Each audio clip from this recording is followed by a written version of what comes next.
Good morning বন্ধুরা, আশা করি তোমরা সবাই ভালো আছো, সুস্থ আছো। আমিও ভালো আছি। তোমাদের সকলকে সুন্দর একটি বৃষ্টি ভেজা সকালের শুভেচ্ছা।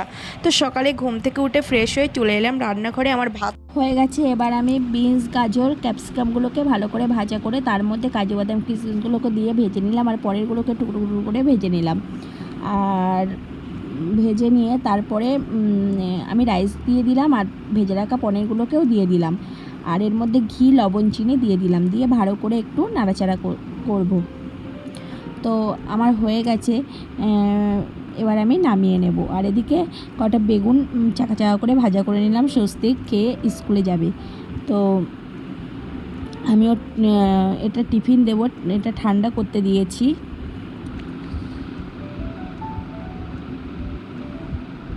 এদিকে বেগুন ভাজাটাও হয়ে গেছে। এবার আমি কড়াইতে তেল দিয়ে উচ্ছে আলুগুলোকে ভাজা করে নেব।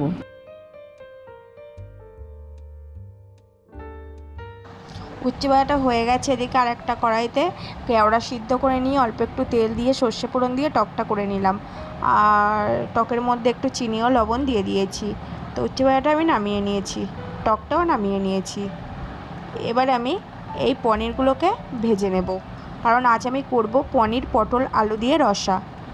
আর এদিকে পটলগুলো কেটে ধুয়ে রেখেছি, আলুগুলোও কেটে ধুয়ে রেখেছি। আর এদিকে পনিরগুলোকে ভাজা হয়ে গেছে, আর পটলগুলো ভাজা বসিয়ে দিয়েছি, পটলগুলোও ভাজা হয়ে গেছে। এবার আমি কড়াইয়ের মধ্যে তেল দিয়ে ফোড়ন দিয়ে একটু আদা বাটা দিয়ে আলু তেজপাতা দিয়ে দিয়েছি। এবার ভালো করে কষিয়ে এর মধ্যে ভেজে রাখা পটলগুলোকেও দিয়ে দিলাম। জিরে গুঁড়ো, মরিচ গুঁড়ো দিয়ে ভালো করে কষিয়ে পরিমাণ মতো জল দিয়ে ফুটে গেলে গরম মশলা দিয়ে নামিয়ে নিলাম। তো আমার রান্না হয়ে গেছে।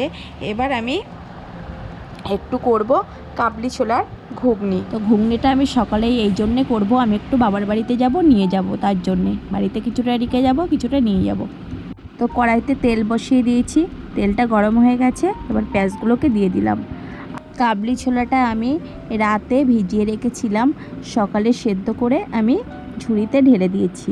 তো পেঁয়াজটা লাল লাল করে ভাজা হয়ে গেছে। এবার আমি আদা রসুন বাটা আর টমেটো দিয়ে দিলাম, দিয়ে ভালো করে কষাতে রাখলাম। আর এর মধ্যে জিরে গুঁড়ো, মরিচ গুঁড়ো দিয়ে দিলাম। ভালো করে কষানো হয়ে গেলে কাবলি ছোলাগুলোকেও দিয়ে দিলাম, দিয়ে ভালো করে কষিয়ে নিলাম। এবার পরিমাণ মতো জল দিয়ে দেব।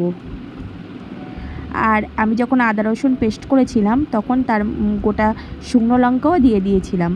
আর এদিকে মাটনের চর্বিগুলো টুকরো টুকরো করে কেটে রেখেছি। এবার আমি এগুলো কড়াইয়ের মধ্যে দিয়ে দেব। তো ভালোভাবে ফুটে উঠেছে। এবার আমি অল্প একটু চিনি আর গরম মশলা দিয়ে নামিয়ে নিলাম। তো আমার ঘুগনি রেডি। আমি এবার দুটো পাত্রে তুলে নেব, একটা বাড়ির জন্য রেখে দেবো, একটা বাবার বাড়িতে নিয়ে যাব। তো বাড়িতে সবাই রাতে লুচি করে খেয়ে নেবে, আর আমি বাবার বাড়িতে গিয়ে দেখি মা কি বানায়। তো আজকের ভিডিওটা এই পর্যন্তই।